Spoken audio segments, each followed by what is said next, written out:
Bonjour à toutes et à tous, étudiants de licence 1. Je suis très heureux de vous retrouver pour ce nouveau cours d'introduction à l'histoire de l'Europe au XIXe siècle, le cours numéro 7, consacré à la croissance et à la mobilité de la population européenne.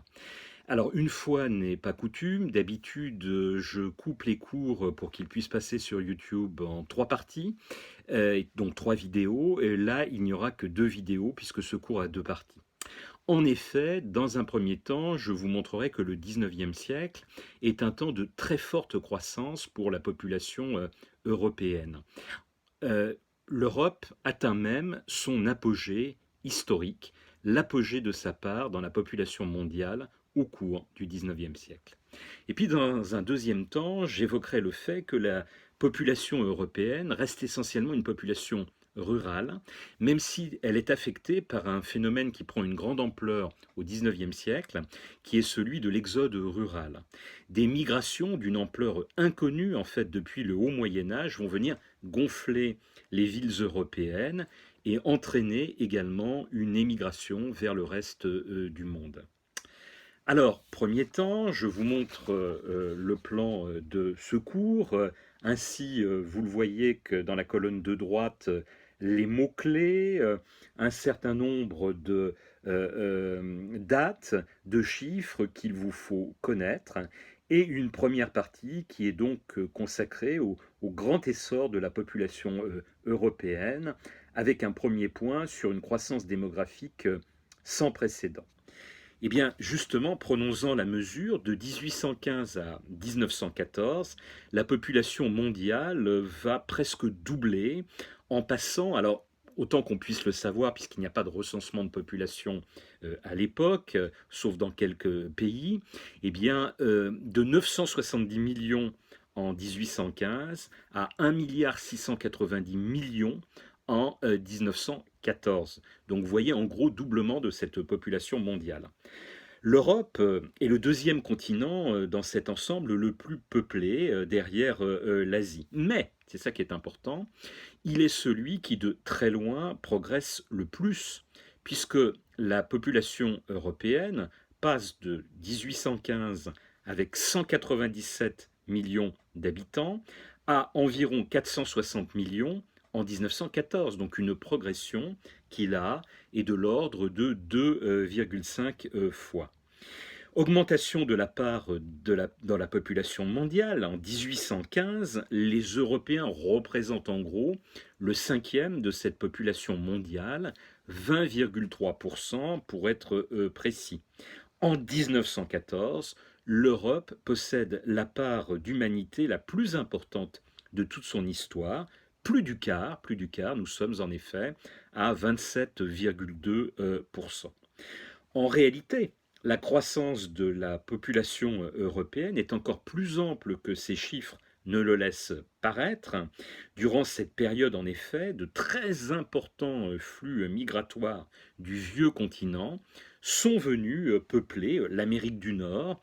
On pense aux migrants vers les États-Unis d'Amérique en particulier, mais également l'Amérique latine ou encore l'Océanie. Sans doute plus de 40 millions d'Européens, et dans les chiffres que je vous donnais tout à l'heure pour la population européenne, ils n'apparaissent pas si on les prenait en compte. Imaginez ce gonflement encore plus fort de la population européenne. Alors par ailleurs, donc deuxième point de notre cours, que vous voyez donc sur le plan, le continent européen est en pleine transition démographique. Cet essor de la population européenne s'explique en effet parce que le vieux continent est le premier à entrer dans la transition démographique, une transition démographique qui a d'ailleurs démarré pour certains des pays européens, en particulier la France, entièrement au XIXe siècle. Elle a démarré en l'occurrence au cours du second XVIIIe siècle. Alors qu'est-ce que la transition démographique? Eh bien, c'est un taux de natalité qui se maintient longtemps à un niveau extrêmement élevé avant de commencer à chuter, mais cette chute, en fait, est relativement modérée. Le taux de mortalité, lui, chute également, mais il chute beaucoup plus rapidement et de façon beaucoup plus spectaculaire. Et comme vous l'avez vu sans doute dans l'enseignement secondaire, eh bien, la transition démographique est la période de plus fort écart entre ces deux courbes, celle du taux de natalité qui chute lentement et modérément, et celle du taux de mortalité qui chute brutalement. Alors rapidement, quelques mots sur la chute du taux de natalité, qui encore une fois n'est pas le phénomène essentiel, même s'il a lieu. Elle a de multiples causes, cette chute de la natalité, le recul de l'industrie à domicile et des activités agricoles qui permettaient de mettre les enfants au travail très tôt, tout en les surveillant, l'extension de l'obligation scolaire, et nous parlerons de cette obligation scolaire dans un des cours à venir, le désir de conserver chez les parents un niveau de vie en limitant la taille de la famille et de transmettre un patrimoine suffisant à ses héritiers. Le déclin des pratiques religieuses, et ça aussi nous l'évoquerons en détail dans un prochain cours, le perfectionnement des techniques contraceptives, le recours plus fréquent à l'avortement, un avortement qui demeure au XIXe siècle illégal. Alors, concentrons-nous sur la chute de la mortalité, puisque je vous expliquais que c'est le phénomène majeur et beaucoup plus important pour comprendre la transition démographique. Comment l'expliquer? Là encore, de multiples causes. L'une d'entre elles, tout à fait fondamentale, c'est qu'aucune guerre majeure n'ensanglante le continent européen, à l'exception de la guerre franco-allemande, dont nous avons parlé dans les cours 2 et 3, la guerre de 1870-1871, qui a provoqué 250 000 morts. C'est énorme, mais c'est très loin, par exemple, des guerres napoléoniennes, ou bien de la Grande Guerre qui suivra. Le XIXe siècle, entre ces guerres napoléoniennes et la Grande Guerre, est un siècle pacifique pour l'Europe, alors que les autres continents connaissent des conflits très meurtriers. Je ne donnerai comme exemple que la révolte des Taiping en Chine, qui fait plus de 20 millions de victimes entre 1850 et 1864. Par ailleurs, le continent européen ne connaît que deux grandes famines. La famine de l'Irlande, qui est très importante au milieu du XIXe siècle, occasionnée par la maladie de la pomme de terre, car cette tubercule est quasi monoculture en Irlande, et qui occasionnera 1 million de morts sur une population qui est de l'ordre à l'époque de 8 millions. C'est tout à fait spectaculaire, dramatique, et corrélativement un déficit des naissances qui a été estimé à près de 400 000. Et puis une grande famine également en Russie en 1891-1892, mais c'est à peu près tout, alors que pour vous donner une idée, l'Inde dans le même temps va subir plusieurs dizaines de famines. L'alimentation des Européens devient globalement plus riche, plus abondante, plus régulière, grâce au progrès de l'agriculture et des transports. Le continent connaît son lot de grandes épidémies traditionnelles, comme par exemple des épidémies de grippe, et surtout la tuberculose, qui est le véritable mal du siècle et qui cause de très importantes mortalités. Il voit même apparaître d'autres pandémies, comme le choléra, qui frappera l'Europe et la France en 1830-1831, et puis de nouveau au début du Second Empire. Néanmoins, l'Europe est là encore plus épargnée que, par exemple, l'Asie ou que l'Afrique. La peste et la lèpre, qui étaient des pandémies absolument dramatiques, des maladies dramatiques au Moyen Âge et encore à l'époque moderne, disparaissent progressivement du continent européen. La mise au point de vaccins est bien évidemment capitale dans le recul de ces maladies. La vaccine contre la variole de Jenner en 1796, et puis, pour avoir un autre exemple, en fin de période, le vaccin contre la rage de Pasteur en 1885. Les progrès de la médecine sont d'ailleurs spectaculaires. La méthode d'auscultation de Laennec, dès le début du siècle, la révolution de la chirurgie avec l'anesthésie à partir des années 1840, l'antisepsie à partir des années 1860. Les nécessités de l'hygiène corporelle sont mieux expliquées et mieux comprises. Des règles sanitaires plus rigoureuses commencent à s'imposer. L'adduction d'eau, l'aménagement des égouts, le contrôle des inhumations dans les villes joue aussi un très grand rôle. Alors je voudrais conclure cette première partie en vous évoquant quand même le fait que vous avez dans ce continent européen des situations extrêmement variables. Après les généralités que je viens de vous donner dans les deux premières parties, il convient de s'arrêter sur cette variabilité des situations. La démographie occidentale évolue en effet à des rythmes différents selon les États, mais aussi selon les régions, selon les milieux sociaux et selon les sexes. En 1913, les États plus développés de l'Europe du Nord-Ouest ont aussi les taux de natalité et de mortalité les plus bas, entre 20 et 30 pour 1000 pour les taux de natalité, entre 13 et 20 pour 1000 pour les taux de mortalité. En Europe méditerranéenne, en Europe médiane, en Europe orientale, où la transition démographique est moins avancée, les taux sont ici plus élevés. Les taux de natalité et de mortalité de la Russie, qui est un cas extrême, il est vrai, sont respectivement de 44 pour 1000 et de 28 pour 1000.